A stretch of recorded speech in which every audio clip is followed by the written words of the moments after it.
혹시 이런 생각 해보신 적 있나요? 나라에서 복지해준다지만 나는 해당이 안 된다고 하더라고요. 자식이 있다고, 연금 조금 있다고 수급자에서 제외됐어요. 이제는 그런 억울한 일이 조금씩 줄어들지도 모르겠습니다. 2026년부터 기초생활보장제도가 크게 바뀌기 때문입니다. 특히 60세 이상 중장년층, 혼자 사는 어르신, 연금이나 근로소득이 조금 있는 분들, 이제는 조금 있다는 이유만으로 복지에서 밀려나지 않도록 제도가 손질됩니다.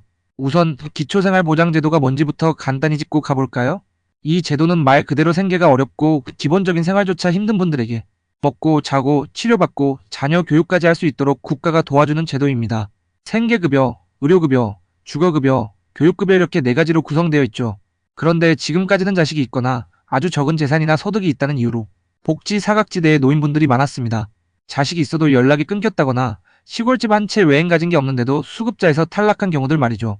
그래서 정부는 이런 현실을 반영해 2026년부터 제도의 틀을 바꾸기로 했습니다. 가장 눈에 띄는 변화는 바로 부양 의무자 기준의 사실상 폐지입니다. 이제 자식이 있다는 이유만으로 탈락시키는 일은 거의 없어진다고 보시면 됩니다. 중요한 건 본인의 상황입니다. 소득과 재산이 기준 이하라면 부양 의무자와 상관없이 지원을 받을 수 있게 됩니다. 또 하나 달라지는 점은 혼자 사는 고령자분들을 우선적으로 고려한다는 점입니다. 노인 1인 가구, 특히 생계가 어려운 경우는 심사할 때 우선순위가 높아집니다. 아무래도 혼자 사는 분들은 위험에 더 쉽게 노출될 수 있으니까요. 그리고 그동안 문제였던 소득 산정 방식도 손질됩니다. 이제는 근로소득이 조금 있더라도 일정 부분 공제해주고 자녀가 비정기적으로 주는 용돈도 전부 포함되지 않도록 개선된다고 해요. 즉, 조금 일한다고 해서 수급 대상에서 제외되는 일은 줄어들 거라는 얘기죠. 재산 기준도 마찬가지입니다. 시골에 오래된 집 한 채 있는데 그게 문제라고 하던 분들 많으셨죠? 앞으로는 이런 주택이나 생계형 자동차 일정한 보험 상품은 재산 산정에서 제외하거나 공제폭을 넓힌다고 합니다. 금융 재산도 일정 수준까지는 공제를 적용해 실제 생활 형편을 더 잘 반영하게 됩니다. 그럼 수급자가 되면 어떤 혜택을 받을 수 있을까요? 우선 의료급여의 경우 진료비 부담이 줄어듭니다. 특히 치매, 당뇨, 고혈압 같은 노인성 질환 치료에 대해 더 많은 지원을 받을 수 있게 됩니다. 주거급여도 현실화됩니다.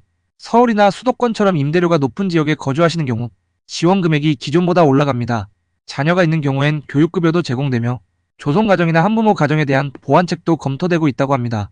결국 이번 개편의 핵심은 틈새 계층을 제도 안으로 끌어들이는 데 있습니다.